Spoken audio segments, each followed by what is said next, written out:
Hello दोस्तों, welcome to my channel VS wonder blogs. तो मैं आपको आज बताने जा रहा हूँ केदारनाथ टेम्पल के रहस्यों के बारे में। आपको ज़रूर ही जानना चाहिए, जो कि 12 ज्योतिर्लिंगों में से एक है। जय श्री केदारनाथ। देश के 12 ज्योतिर्लिंगों में केदारनाथ धाम सबसे ज़्यादा ऊंचाई पर बसा है। ये धाम मंदाकिनी नदी के किनारे 35-81 मीटर की ऊंचाई पर स्थित है। आपको पता होगा कि ये उत्तराखंड के सबसे विशाल मंदिरों में से एक है, जो पत्थरों के शिलाखंडों को जोड़कर बनाया गया है। ये ज्योतिर्लिंग त्रिकोण आकार का है और इसकी स्थापना के बारे में कहा जाता है कि हिमालय के केदार ऋग पर भगवान विष्णु के अवतार नर और नारायण ऋषि तपस्या करते थे। उनकी तपस्या से प्रसन्न होकर भोलेनाथ प्रकट हुए और उन्हें ज्योतिर्लिंग के रूप में सदा वास करने का वरदान दिया। आते हैं मंदिर की जानकारी में। ये मंदिर एक 6 फीट ऊंचे चौकोर चबूतरे पर बना हुआ है। मंदिर के मुख्य भाग मंडप और गर्भगृह के चारों ओर प्रदक्षिणा पथ है। बाहर प्रांगण में नंदी बैल वाहन के रूप में विराजमान है। मंदिर का निर्माण किसने कराया, इसका कोई प्रमाणिक उल्लेख नहीं मिलता है, लेकिन ऐसा कहा जाता है कि इसकी स्थापना आदि गुरु शंकराचार्य ने की थी। आपको बता दें कि केदारनाथ पहुंचने के लिए गौरीकुंड से 20 किलोमीटर लगभग यात्रा करनी पड़ती है।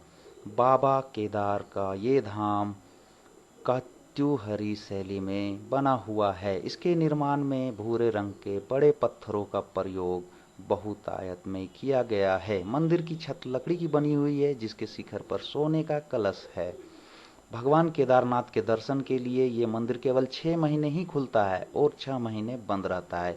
यह मंदिर वैसाखी के बाद खोला जाता है और दीपावली के बाद पड़वा तिथि को बंद किया जाता है। जब 6 महीने का समय पूरा होता है तो मंदिर के पुजारी इस मंदिर में एक दीपक जलाते हैं, जो कि अगले 6 महीने तक जलता रहता है। 6 महीने के बाद जब यह मंदिर खोला जाता है, तब यह दीपक जलता हुआ मिलता है। ये भी काफी रहस्य की बात है, जिसे आज तक कोई भी नहीं समझ पाया है।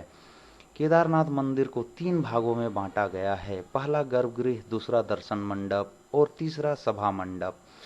ऐसी मान्यता है कि द्वापर काल में जब पांडवों ने महाभारत का युद्ध जीत लिया था, तब उन्हें इस बात की ग्लानि हो रही थी कि उन्होंने अपने भाइयों सगे संबंधियों का वध किया है।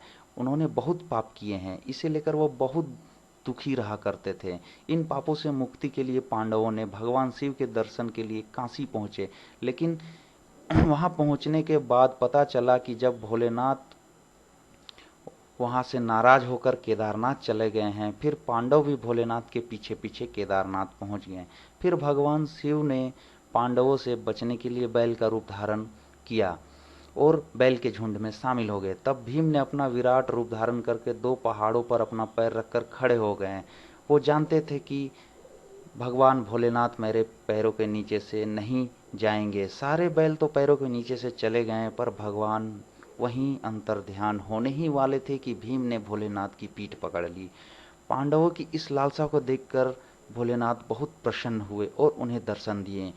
इसके बाद पांडव इस पाप से मुक्त हुए। इसके बाद पांडवों ने यहाँ केदारनाथ के मंदिर का निर्माण करवाया, जिसे आज भी बैल के पीठ की आकृति पिंड के रूप में पूजा की जाती है। तो कैसा लगा दोस्तों आपको ये जानकारी? आप एक बार अपने जीवन में केदारनाथ जरूर जाएं। जय श्री केदारनाथ। केदारनाथ भोलेनाथ की कृपा आप सभी पे बने रहें और मेरे चैनल को सब्सक्राइब और इस वीडियो को लाइक जरूर करें।